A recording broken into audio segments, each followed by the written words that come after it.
Let us pray. Father, thank you so much for giving us your word. I pray today that as we read Deuteronomy and work through it and talk about it, Lord, that your voice comes through so clearly. May you bring us a heart of peace to receive your message, and may you present and lay peace upon me as I fully give this time up to you, Lord.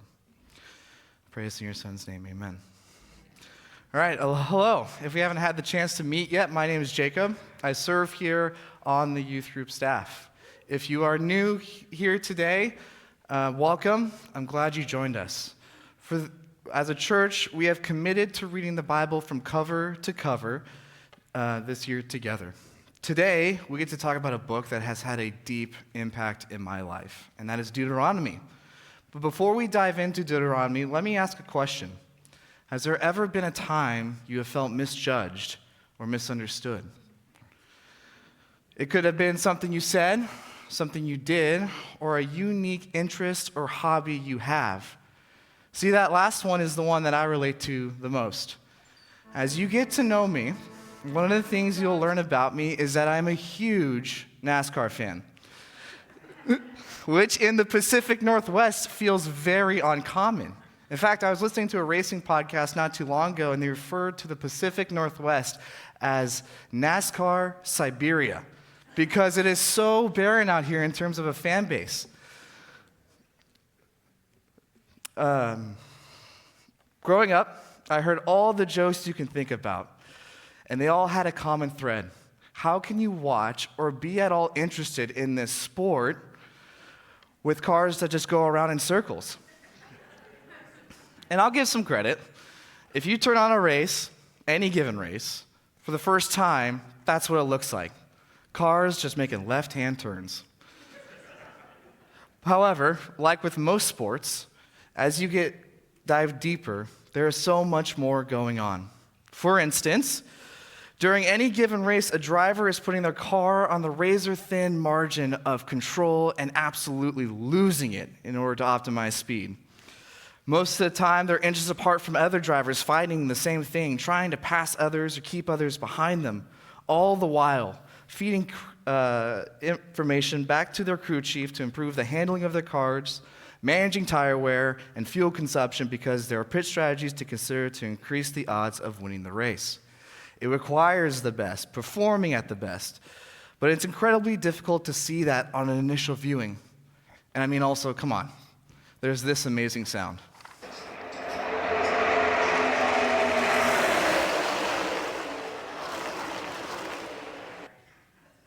You know, some Old Testament scholars say that sound is the closest we can get to the secret chord David played for Saul.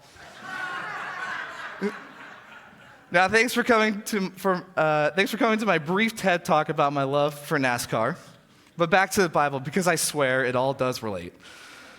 I wonder how the author of Deuteronomy would respond if we asked them the same question.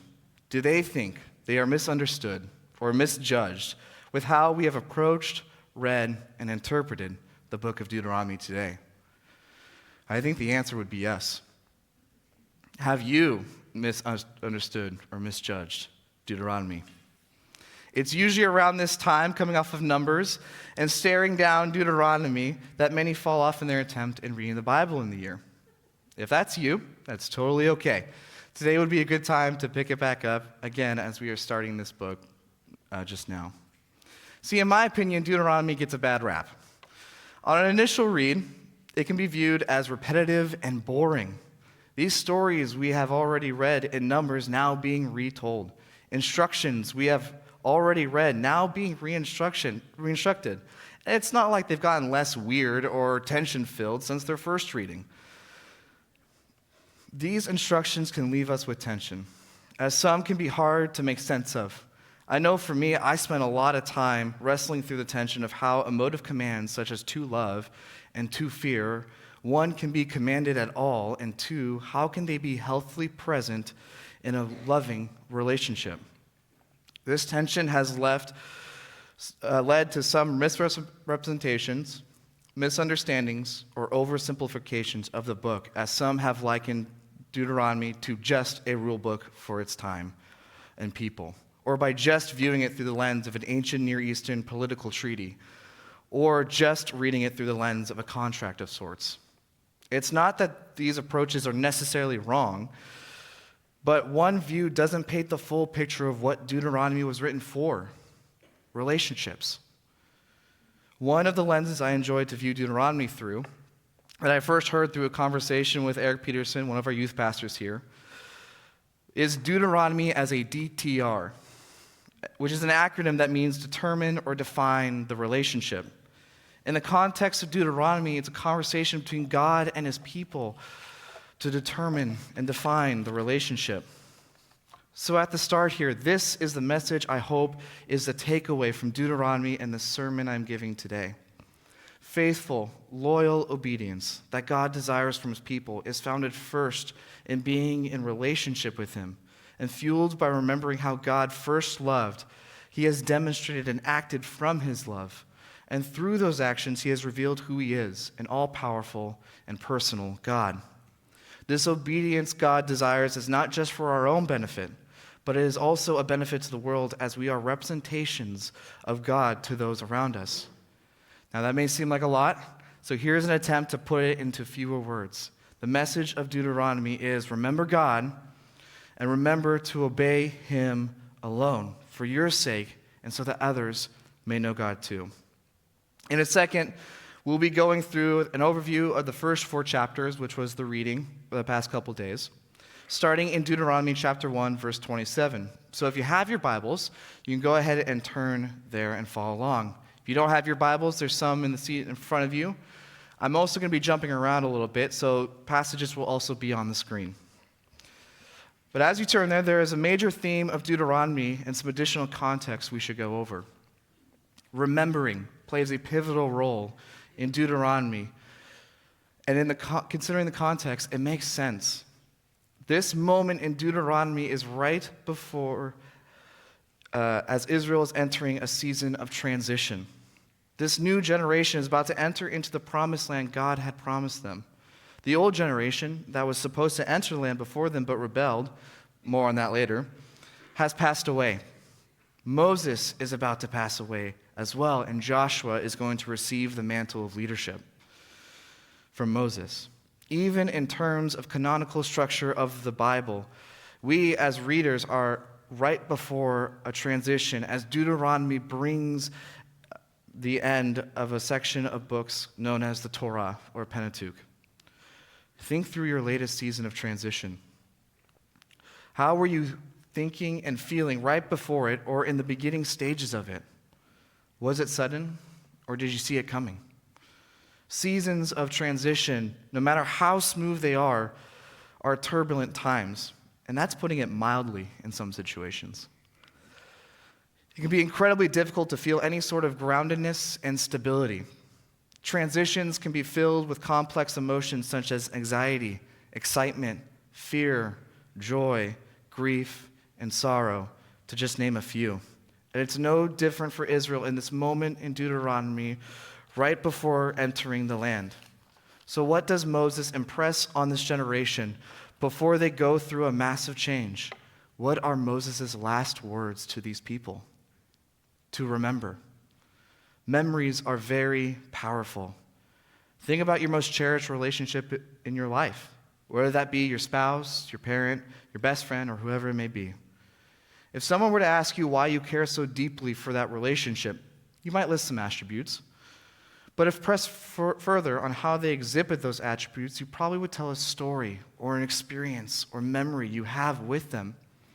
Memories can root us, ground us, and motivate us forward while remaining sure-footed in the why of what we are doing, which is Moses' goal here in Deuteronomy. Deuteronomy packages its messages by being structured into 3 parts. Some refer to these parts as speeches that Moses gives. The first section is Deuteronomy 1 through 11, which serves as an introduction. In this introduction, you get the background context and initial commands to love God, to fear God, and to obey.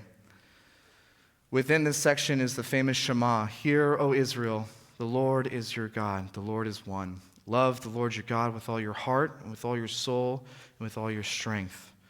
The second part of the speech is chapters 12 through 26, which is the main bodies of laws and instructions. The book of Deuteronomy concludes with part 3, chapters 27 through 34. And in this third part is where Moses gives warnings, lays out their options for blessing or curses, and imparts final words in a song/poem. So now let's take a closer look at what these 4 chapters have to say to us. So Moses begins the book reminding this generation that this is not their first time being here in this situation. This is not the first time this nation of people had the opportunity to receive God's fulfillment to bring them into the land.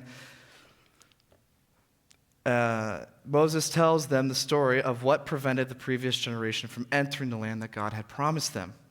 When God had tried the first time to deliver on his promise, the previous generation rebelled not once, but twice.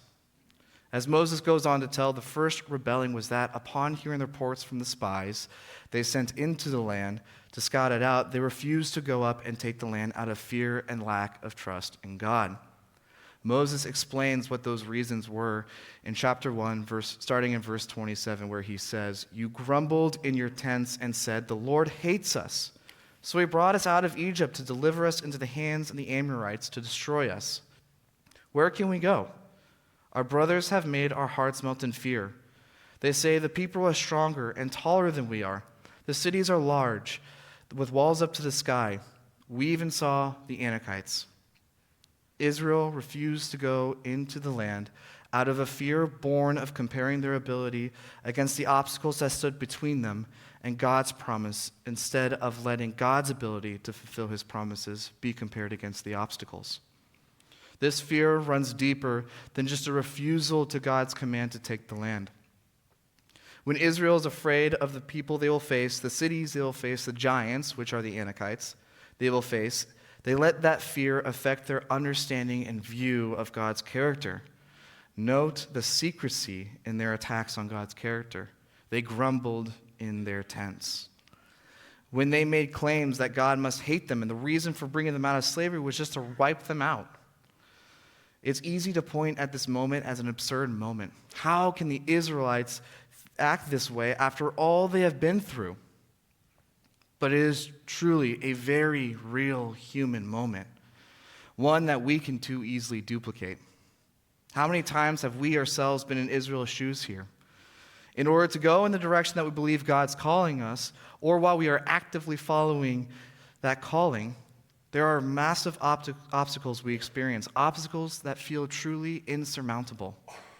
In this moment where we feel our hard trials bearing down on us, it is not a hard leap to think the thoughts of the Israelites here, or even ask the question, does God have something against me? The problem lies in forgetting God's faithfulness and letting the obstacles cloud our memories, letting the odds against us be compared against our own ability instead of our experiences of God's faithfulness. That's why Moses, in this retelling, emphasizes that his attempt to sway the people back to obeying God was to remind them of Egypt. Reading from chapter 1, verse 29, where he says, "Then I said to you, do not be terrified. Do not be afraid of them. The Lord your God, who is going before you, will fight for you as he did for you in Egypt, before your very eyes. And in the wilderness, there you saw how the Lord your God carried you as a father carries his son, all the way you went until you reached this place. In spite of this, you did not trust in the Lord your God." Because of this refusal to enter the land due to their lack of trust in God, there are consequences. However, God's form of consequences here is to give this generation exactly what they wanted. He tells them not to go up and take the land, which is what they wanted. But they will have to spend the rest of their lives in the wilderness. Upon hearing this, the people then commit their second rebellion by refusing to listen to God's command to head back into the wilderness and to heed the warning that by going into the land, God wouldn't be with them. They try to take the land on their own ability and are so utterly defeated. Moses, by starting off with this retelling, begins to impress upon these people a couple of truths that will be built upon moving forward.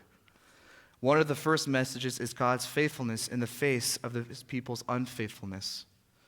Moses takes this beginning story to humble this generation right from the start. It's not because this generation or nation did anything special to receive the land. In fact, their history says that in spite of this nation's unfaithfulness, God remains faithful. They are here again with another opportunity only because of God. Another truth Moses is reminding this new generation and impressing on us as readers is that God is still with them. He didn't abandon his people. God went back with them into the wilderness. He also didn't leave this next generation without anything. In fact, God is still holding up to his promise of the land to them. Moses then moves on with a retelling of the last 40 years by reminding this upcoming generation of their divine field trip that they experienced and learned from. Can you think of the last time you went on a field trip or one that stuck out to you? For me, it was about 5th or 6th grade, where we went to OMSI to see one of those planetarium shows and walk around the museum for a day. At that age, I couldn't care less to sit and read and listen to a teacher about the scientific theories and the details of things covered in OMSI. However, after spending that day in OMSI, not only was it a blast, but I now had a different way of understanding what the teacher had been trying to teach me. That the concept of a field trip and its educational benefits is not a far-off picture of what God does with Israel when they go back into and around the wilderness through the nations of Edom, Moab, and Ammon. This retelling of their field trip is more than just a travel log about the places they were at. But these nations were carefully chosen by God to continue to teach the people, as Moses will go on here to explain and remind them. For starters, we need to recognize that these nations are relative nations to Israel. Edom descends from Esau, who is Jacob/Israel's twin brother. And there's Moab and Ammon that descend from Lot, who is related to Abraham. In other words, these nations are as close as you can get to Israel without being Israel themselves. They are just a small degree removed from Israel. The lesson learned comes through the post-reflection after traveling through Ammon into chapter 2, starting in verse 20. That too was considered a land of the Rephaites who used to live there, but the Ammonites called them Zamzumites. A little fun, not relevant, but pretty funny Bible nerdy fact here. Zamzumites is actually more of an onomatopoeia. It could be more formally understood as the buzz people. Do with that what you want. Picking up back again in verse 21. There were people strong and numerous and as tall as the Anakites. The Lord destroyed them from before the Ammonites, who drove them out and settled in their place.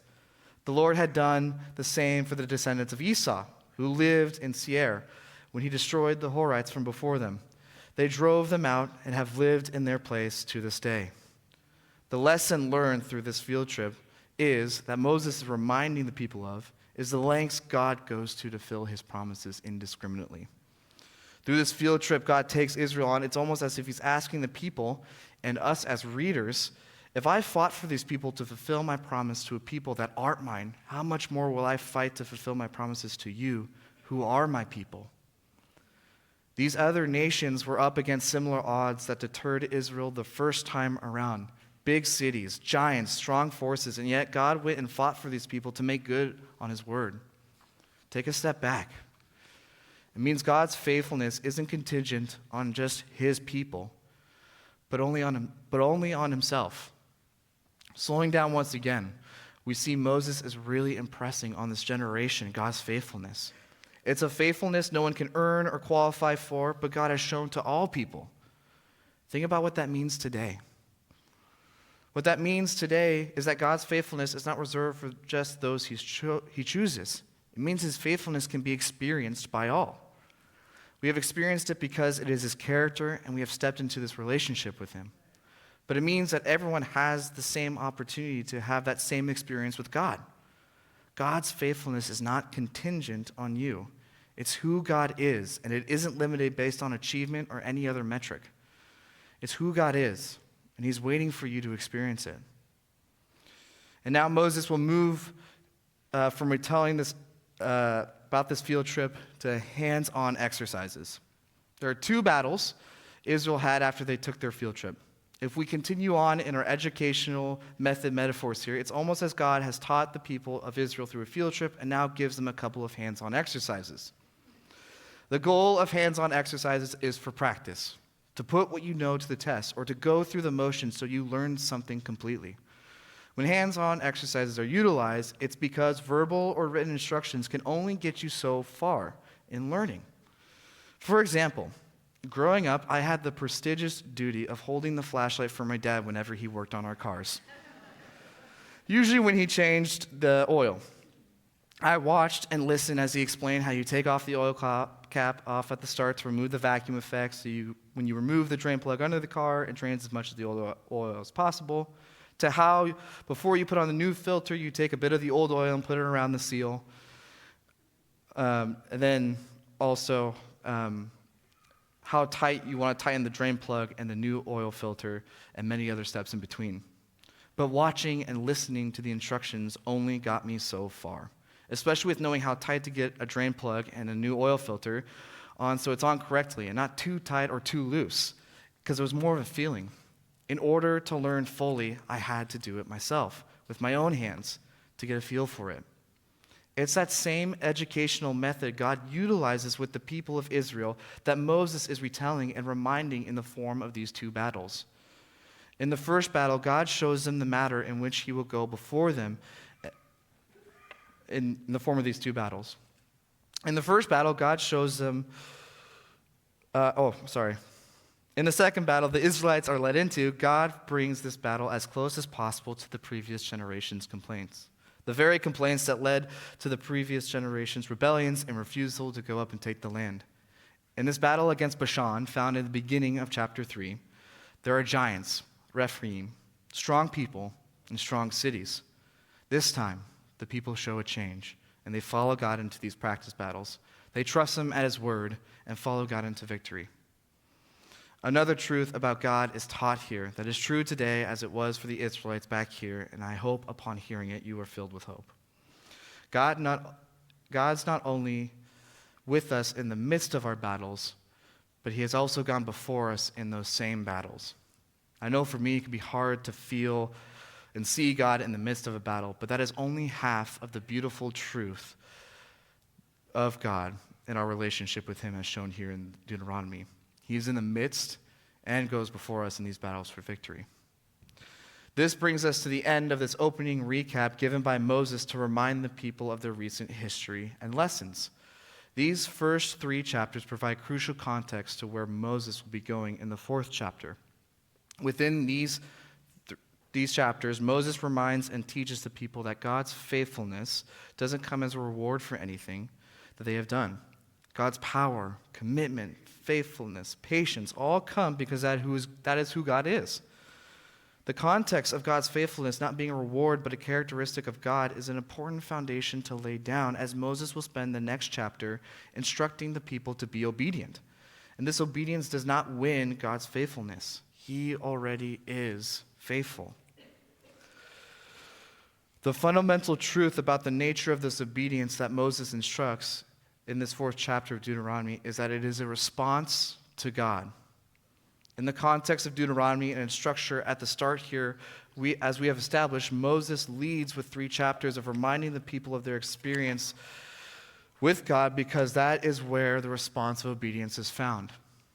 The obedience that Moses wants to impress on this generation of Israelites is not a transactional obedience, but a relational, responding obedience to God's faithfulness to them, his power displayed, and his relationship with them.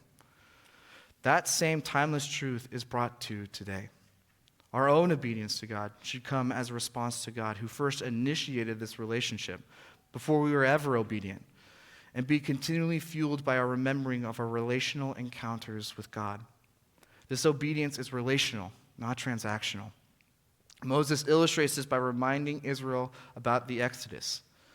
Israel wasn't asked to be obedient first before being delivered out of Egypt or to inherit the promise of the land. God's faithfulness to his promise was not contingent on the people's obedience. This crucial order of God, his character, and him initiating the relationship first, then the response in obedience, is driven by Moses in chapter 4 here through repeated urges for Israel to remember. Don't forget. And you saw with your own eyes. Looking at chapter 4, verse 9 specifically as an example of this, Moses says, "Only be careful and watch yourself closely so that you do not forget the things your eyes have seen, or let them fade from your heart as long as you live. Teach them to your children and to their children after them." The urging isn't for a blind obedience, but to remember their relationship with God. Notice that Moses tells the Israelites to teach their children and grandchildren the memories, their experience of God in this relationship, and not the laws first. Moses' emphasis on the education for children being rooted in this retelling of testimonies of God's character experienced further drives this idea that this obedience is only achieved through relationship with God and being open to experiencing his love and power first. Moses instructs a model of education here that conveys that it's more important that kids hear and experience God first rather than being instructed on the rules to follow first. Israel's obedience didn't set the condition to receive God's love, faithfulness, and deliverance. Those things were already extended and present about God for them. Obedience comes as an invitation to respond to God, to make this movement towards God in a relationship he has initiated. This is an important message and definition today as it was for Israel back in Deuteronomy. For instance, here are a few questions to consider that many wrestle through today. Have you ever found yourself believing you need to fix yourself before entering church?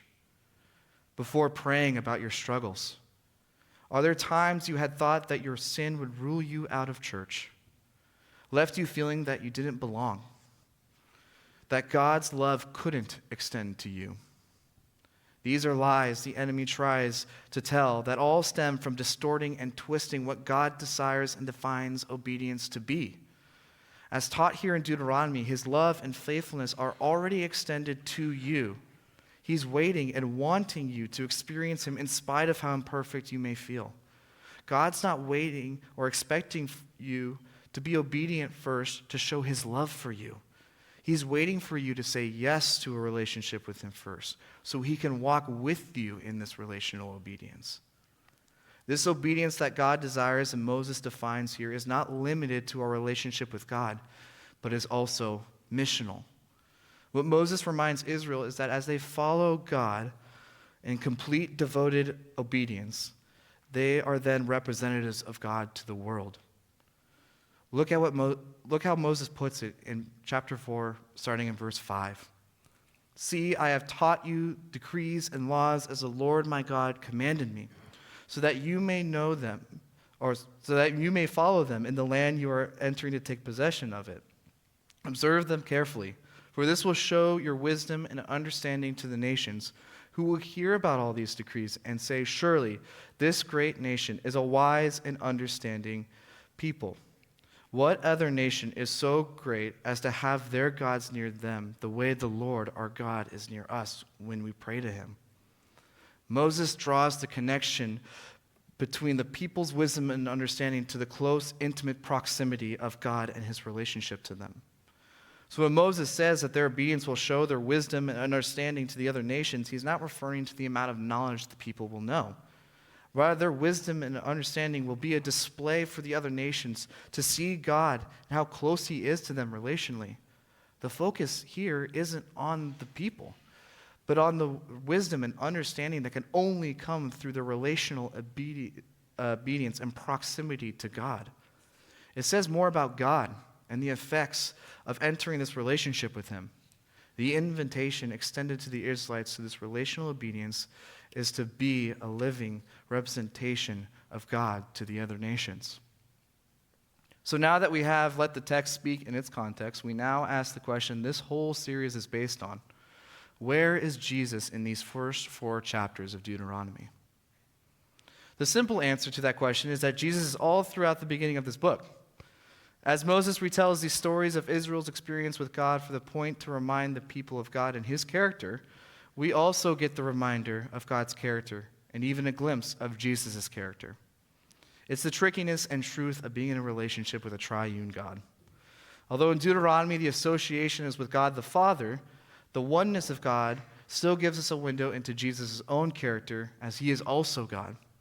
As John puts it in the beginning of his gospel account, no one has ever seen God but the one and only Son, who is himself God and is in closest relationship with the Father, has made him known. There is a chart on the screen that shows the parallel descriptions of God's character described in Deuteronomy to Jesus' own character with only a select passages from the New Testament. It is by no means exhaustive. And we do not have the time to read through all the passages. So I encourage you, take a photo of the screen and read the passages for yourselves later. But where Moses reflects and reminds on God's faithfulness in Deuteronomy 1 through 4, so too is Jesus faithful. Where Moses reflects and reminds about God's patience with the people to teach them for 40 years about his power, love, and undeserved commitment to them in Deuteronomy 2 through 3, so we also know Jesus is patient. When Moses reflects and reminds that God remained loyal to his people and didn't abandon them after they rebelled twice in Deuteronomy chapter 1, so we know Jesus is loyal even in the midst of our disobedience. When Moses reminds the people of God's love for them and the power he utilized to bring his people out of slavery in Egypt in Deuteronomy chapter 1, 29 through 31, and chapter 4, verse 34, so too did Jesus act when he was crucified and rose again 3 days later after to liberate us from our spiritual slavery to sin. In that same vein of thinking, as we consider where Jesus is in these first 4 chapters of Deuteronomy, the relational obedience we discussed is still something Jesus desires as well. Remember, this relational obedience is not mustered on our own ability. It's not transactional in order to receive more of God's and Jesus' love and grace or to be saved more. It's a response to God and Jesus and stepping into a relationship with him. The way we know Jesus desires this same relational obedience is because he expresses it during his ministry time here on earth. For example, let's look at Matthew chapter 22, starting in verse 34. Hearing that Jesus had silenced the Sadducees, the Pharisees got together. One of them, an expert in the law, tested him with this question, "Teacher, which is the greatest commandment in the law?" Jesus replied, "Love the Lord your God with all your heart and with all your soul and with all your mind." The Shema that's found in Deuteronomy 6:5. This is the first and greatest commandment, and the second is like it. Love your neighbor as yourself, found in Leviticus 19:18. All the law and the prophets hinge on these 2 commandments. As Jesus teaches here, obedience to the Torah, to God, which includes Deuteronomy, is hinged solely on relationships. Our own pursuit to be close to God with full and complete devotion, along with how we treat others. That is the wisdom and understanding Moses discusses in Deuteronomy chapter 4. Again, it's not a wisdom that comes from facts learned, practices and rituals followed correctly. It is rather a wisdom and understanding that comes first, as Jesus quotes the Shema, reciprocating God's love shown to us with complete and full devotion to him, and letting that spill over to how we treat each other with that same love. Both actions make us a representative of who God is to the rest of the world. Jesus continues this idea that this obedience is missional. It is meant to reach others as we become representatives of God through our obedience. Moses in Deuteronomy uses specific language that the other nations will notice. However, Jesus makes this idea clear by stating it in John 13, starting in verse 34. "A new command I give to you, love one another, as I have loved you. So you must love one another. By this, everyone will know that you are my disciples, if you love one another." Doesn't that language sound familiar? It should. It's really close to the same language Moses uses in Deuteronomy 4, 5 through 7, where he tells Israel that the other nations will take notice. Jesus carries on the underlying missional, relational obedience of Deuteronomy.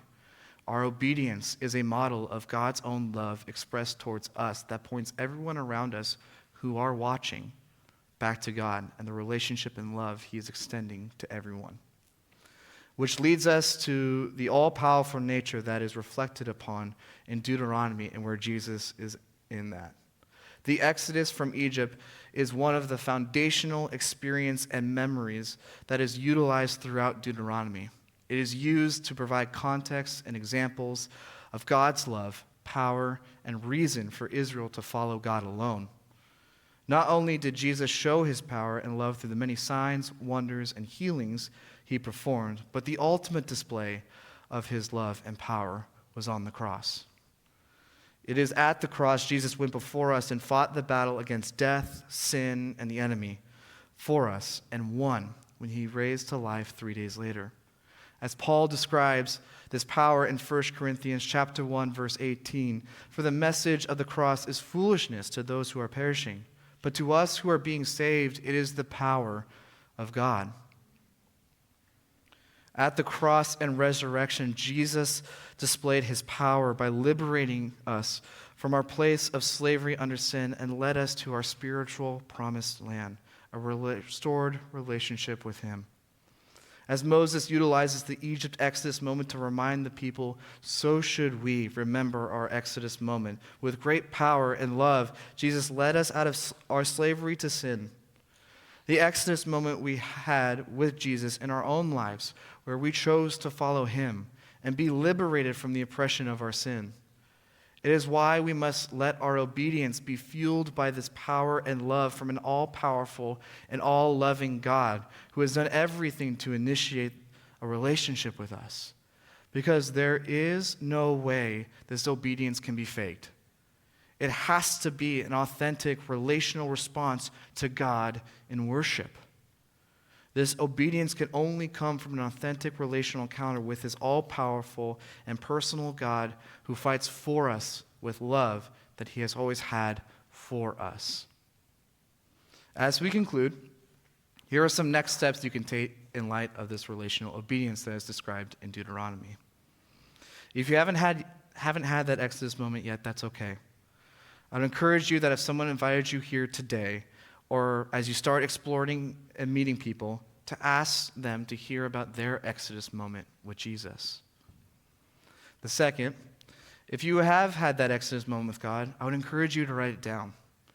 Write it down and praise God with gratitude for that experience. If you've never written it down before, here are some guiding questions to reflect on. Where were you before that Exodus moment?